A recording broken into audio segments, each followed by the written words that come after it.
Years ago, we emerged from the Holocaust, a wind-tossed people scattered around the globe, decimated, annihilated by the worst evil in history.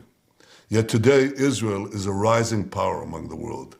It's a technological juggernaut, one that is esteemed by the nations around the world, one that is helping people around so many countries.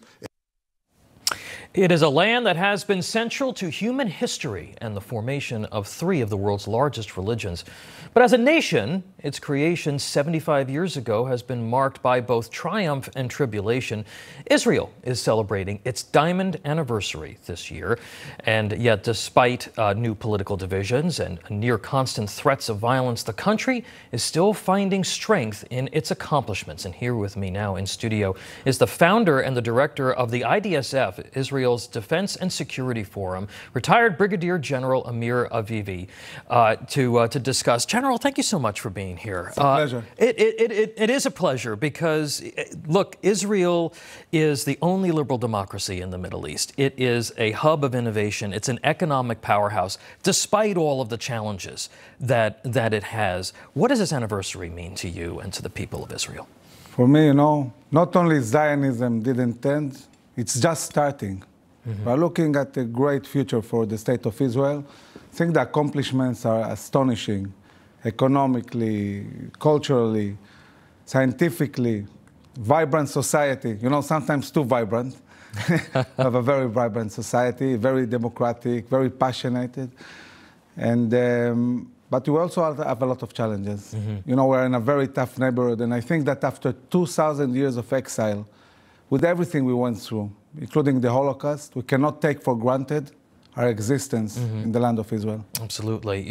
As you celebrate the 75th anniversary since Israel's founding, Palestinians are marking it with days of mourning.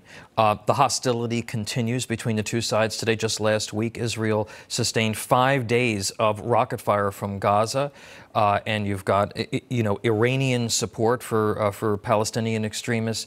How do you assess the security situation and where Israel is with respect to these challenges to its sovereignty? So, Tom, we did 2 weeks ago a big convention of IDSF, and Prime Minister Netanyahu talked in our convention and said that 95% of everything we are experiencing is Iran. Iran is on our northern border in Lebanon with Hezbollah, in Syria, in Yemen, and in Iraq, and also in Gaza. They're weaponizing Hamas and Palestinian Islamic Jihad. And now they're also concentrating their efforts in Judea and Samaria, in the West Bank, weaponizing and arming terrorists in this Jerusalem and in this region against Israel. So they're pretty much everywhere. And this is not only a regional challenge. It's not only about Israel's challenge. Iran is a global threat. Yeah. It's a global challenge. And one of the things we expect is the U.S. to step forward, show leadership in the Middle East, lead a coalition that will pose a credible military threat on the Iranian regime and stop this aggression and stop the Iranian nuclear program. Do you believe that the current United States administration is doing that, is providing Israel with the kind of support that it needs to counter Iran? So, Tom, I just came from Washington, and I was here in March, and I said that the Middle East is changing very, very fast, and the U.S. is not moving fast enough. The Chinese and the Russians are creating a bloc with the Iranians in the Middle East. They are pushing into the Middle East. And 2 weeks after I came back to Israel in March, Saudi Arabia renewed relations with Iran, with the Chinese brokering this deal. And now the Saudis have renewed relations also with Syria, with Assad, right, with the Shia axis. This is very, very bad news. This is very dangerous. I don't think the U.S. can afford losing the Middle East to China. Well, as our relationship with Saudi Arabia has soured, that has pushed the Saudis closer to the Chinese. Israel, of course, has always been one of our closest allies. The Abraham Accords during the Trump administration, perhaps the most significant progress toward trying to normalize relations between Israel and Muslim-dominated countries. What do you see, other than Iran, as sort of the greatest threat, but also what is the greatest opportunity right now for Israel? So I'll start with the opportunity, Tom. I think that there is a big chance of a peace agreement with Saudi Arabia, but the Saudis are saying we're willing to do peace with Israel if the U.S. gives us assurances and steps forward and show leadership. And it's not only about a peace agreement with Saudi Arabia. Saudi Arabia is the leader of the Sunni world. They're willing to bring to this peace also Pakistan, Indonesia, Oman, to open new routes of commerce, to lower oil prices. There is a lot to gain. And in this scenario, also we can gain Israel much stronger involvement in the Ukrainian war.